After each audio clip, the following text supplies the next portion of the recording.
कर दी। देखो तो सब्जेक्ट हमारा क्या है, क्वांटिटी सर्वे एंड वैल्यूएशन। जो हमें पढ़ना है सब्जेक्ट हमारा है क्वांटिटी सर्वे एंड वैल्यूएशन, जिसका दूसरा नाम है एस्टिमेशन एंड कॉस्टिंग। इसमें हमने पहले टॉपिक पढ़ लिया था कि एस्टिमेट क्या होता है।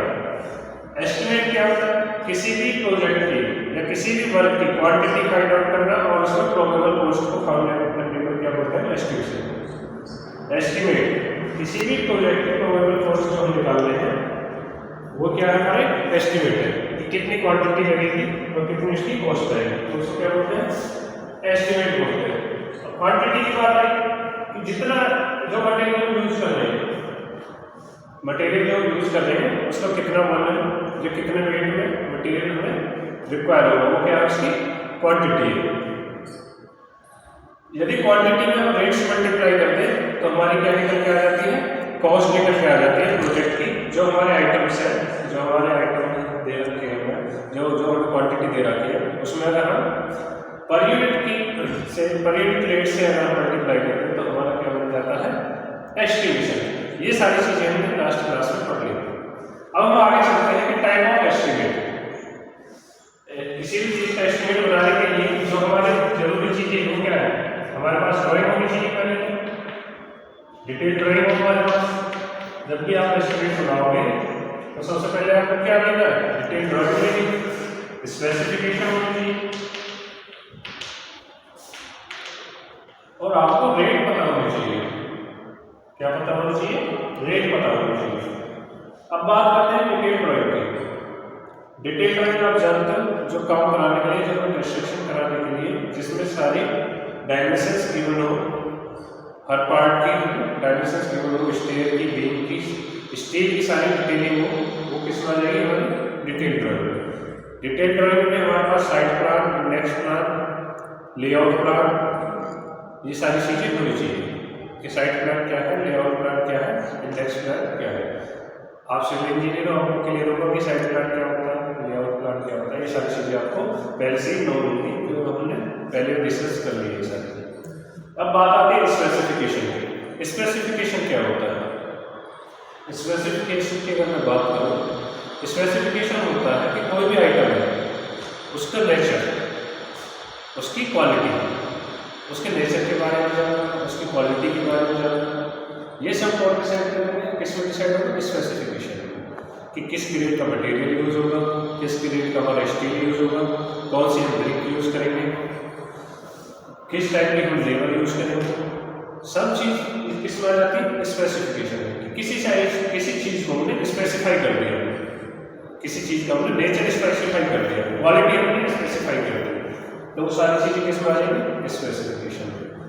कि आपको कौन सा मटेरियल, कौन सी ग्रेड का मटेरियल यूज करना है और कौन कौन से क्वालिटी हमें यूज करनी है, ये सारी चीजें आ जाएंगी स्पेसिफिकेशन। ये स्पेसिफिकेशन में आ गया। फिर रेट हमें पर यूनिट आइटम पता होनी चाहिए, पर यूनिट आइटम रेट हमें पता होना चाहिए। अगर ये सारी चीजें हमें किसके लिए चाहिए, एस्टिमेट बनाने के लिए।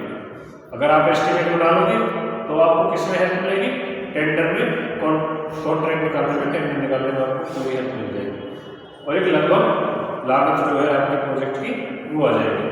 जब आपकी लागत आ गई तो आप मेट कर पाओगे कि जो हमारा बजट है और जो हम काम कराना चाह रहे हैं वो इसमें हो जाए, कंप्लीट हो जाएगा, नहीं होगा। इससे कंप्लीट ड्यूरेशन टाइम में निकल जाएगा, कितने दिन में कंप्लीट होगा। अब बात करते हैं जो हमारा आज का टॉपिक है, टाइप ऑफ एस्टिमेट की। तो एस्टिमेशन क्लियर हो गया।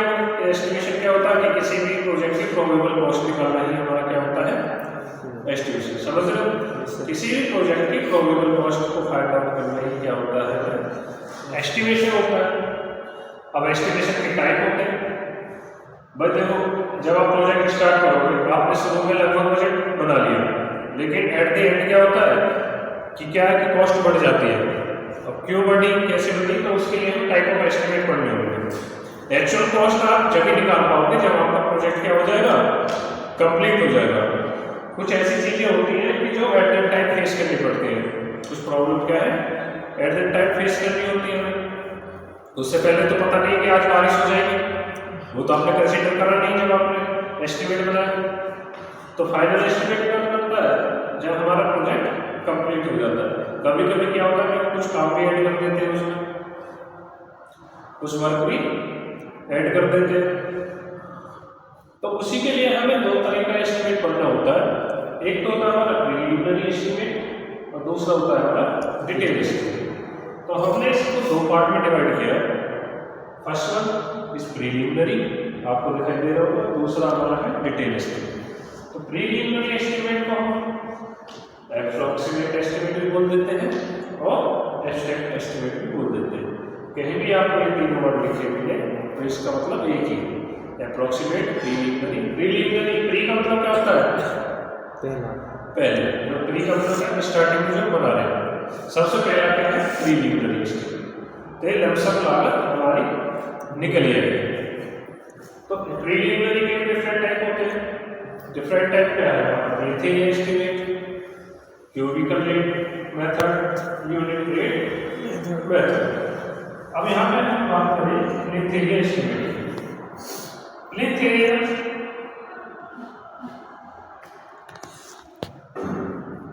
तो प्लिंथ एरिया में यदि हम क्या करें? प्लिंथ एरिया में यदि हम रेट से मल्टीप्लाई करते हैं, कौन से रेट से?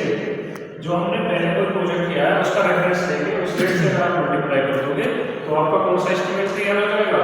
Plinth area estimate. अब इसमें क्वेश्चन आता है कि प्लिंथ एरिया क्या होता है? प्लिंथ एरिया क्या होता है? जो हम प्लिंथ बीम डालते हैं, जब हम लेआउट बनाते हैं तो प्लिंथ बीम डलती है। तो प्लिंथ बीम जो डलती है, जैसे हमारी वॉल है, ये मान लो हमारा प्लॉट है, ये क्या है हमारा प्लॉट, और ये हमने कंस्ट्रक्शन कर रखा है। ये आउटर में सारी क्या है? प्लिंथ बीम है। ये है, ये तो होगी आउटर ऑफ वॉल। ये क्या है? आउटर वॉल है, ये इनर वॉल। तो आउटर वॉल से लेकर आउटर वॉल तक का एरिया ये किस में आएगा? ये प्लिंथ में आएगा।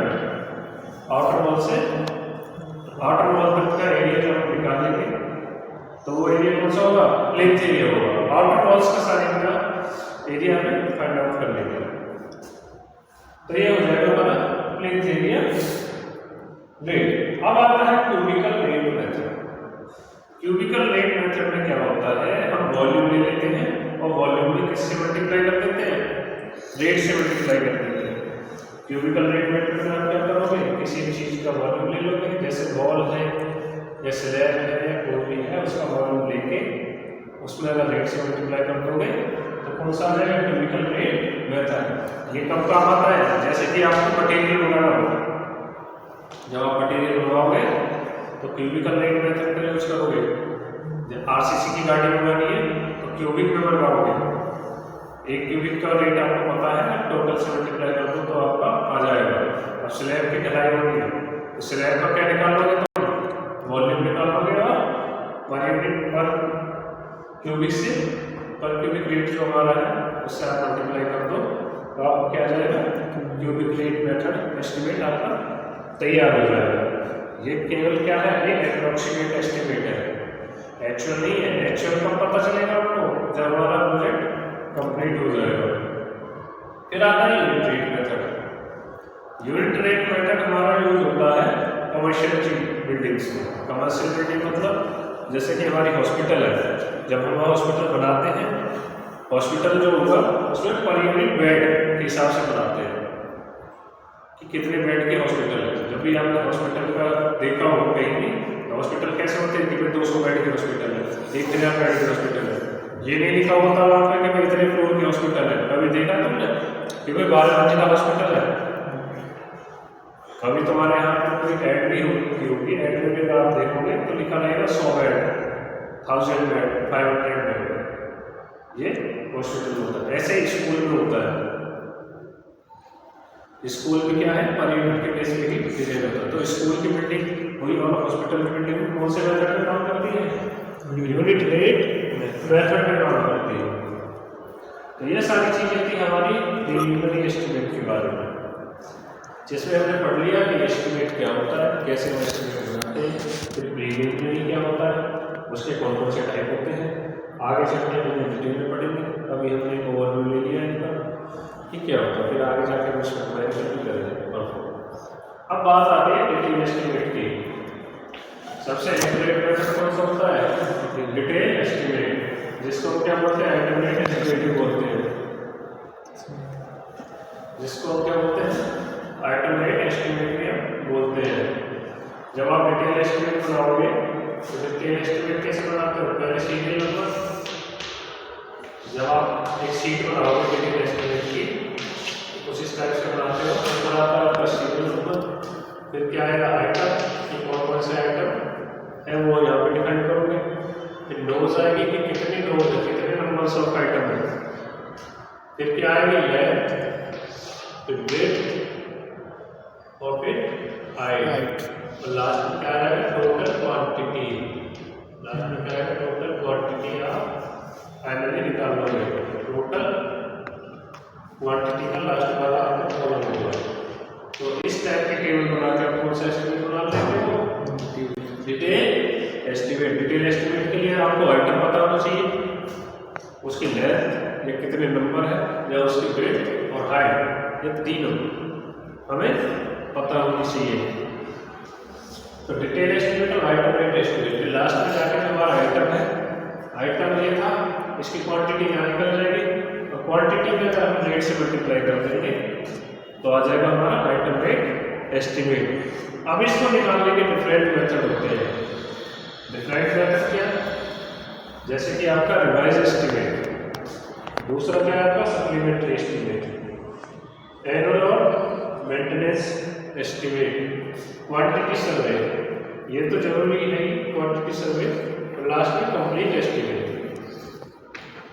इन सारे एस्टिमेट को आप बनाने के बाद एक एस्टिमेट आपका बनेगा कंप्लीट एस्टिमेट।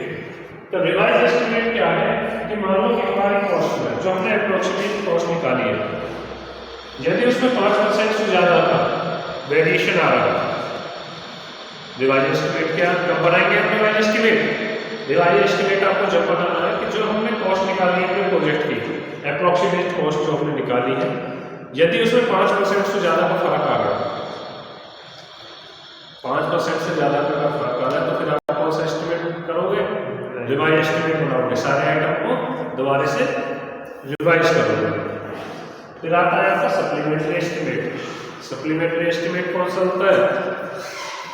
सप्लीमेंट्री एस्टिमेट होता है कि जब जो हमारा ओरिजिनल वर्क है उसमें हम कुछ एड ऑन कर देते हैं।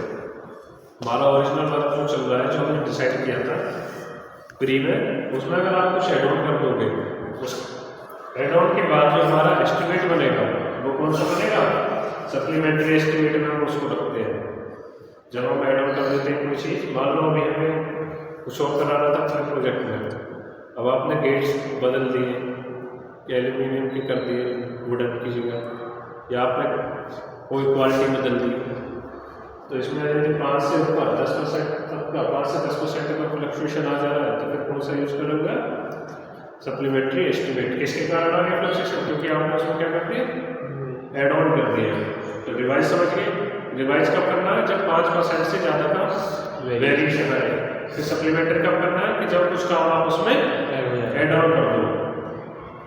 एनुअल और मेंटेनेंस एस्टिमेट समझाने की जरूरत नहीं है कि मेंटेनेंस आप भी जानते हो कि जो ईयरली मेंटेनेंस होगा, ईयरली मेंटेनेंस और उसकी कितनी लाइफ है, अगर उससे मल्टीप्लाई कर दोगे, ईयरली मेंटेनेंस में जो कॉस्ट आ रही है कि मान लो 50 साल की लाइफ है या 100 साल की लाइफ है, तो आप निकाल लोगे कि थ्रू आउट द उसकी पूरी लाइफ में कितना हमें उस पर खर्च करना होगा।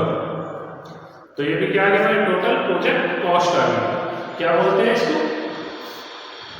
जो हम इस जोड़ के जो पब्लिक एस्टिमेट बनाते हैं उससे क्या निकलती है हमारी? Total project cost. क्या निकलती आती है? Total project cost. जब आप एक बिल्डिंग इंजीनियर और एक सर्वेयर की तरह काम करोगे तो आपको प्रोजेक्ट की टोटल कॉस्ट देनी होगी कि कितने कॉस्ट आ जाएगी, लगभग कितनी लागत इसमें आ जाएगी, तो उसमें एनुअल मेंटेनेंस भी आपका इंक्लूड होता है। टोटल प्रोजेक्ट कॉस्ट क्या है? कि भाई हम कोई प्रोजेक्ट बना रहे हैं, अब उसमें क्या हमें बच्चों को पढ़ाना है, जैसे स्कूल आपने बनाया, तो आप पहले उसकी टोटल कॉस्ट पता करोगे, फिर अपना जो खर्चा हो गया उसके बाद उससे प्रॉफिट निकालोगे, उससे तो ज़्यादा ही निकालनी होगी भाई जितना हमारा प्रोजेक्ट में लगा है। मान लो कि ये तो स्कूल हो गया, अब आप बात कर लो इसकी रेसिडेंशियल बिल्डिंग जो होती है, जो फ्लैट है, आपको क्या करना है, फ्लैट सेल करना होगा। फ्लैट आप सेल करना चाह रहे हो तो फ्लैट का रेट कैसे डिसाइड करोगे? पहले तो आप टोटल बना लोगे कितना लगेगा, टोटल कॉस्ट मेंटेनेंस से लेके सारी चीज़ों में कितनी कॉस्ट लगेगी। फिर उसके बाद अपना प्रॉफिट जो भी मार्जिन रखना चाहो 20% 30% हम अपना मार्जिन रखते हैं। उसके बाद हम डिसाइड करते हैं कि एक फ्लैट की कॉस्ट कितनी होगी। इन सारी चीज़ों को ध्यान में रखते हुए फिर फ्लैट की कॉस्ट डिसाइड होती है।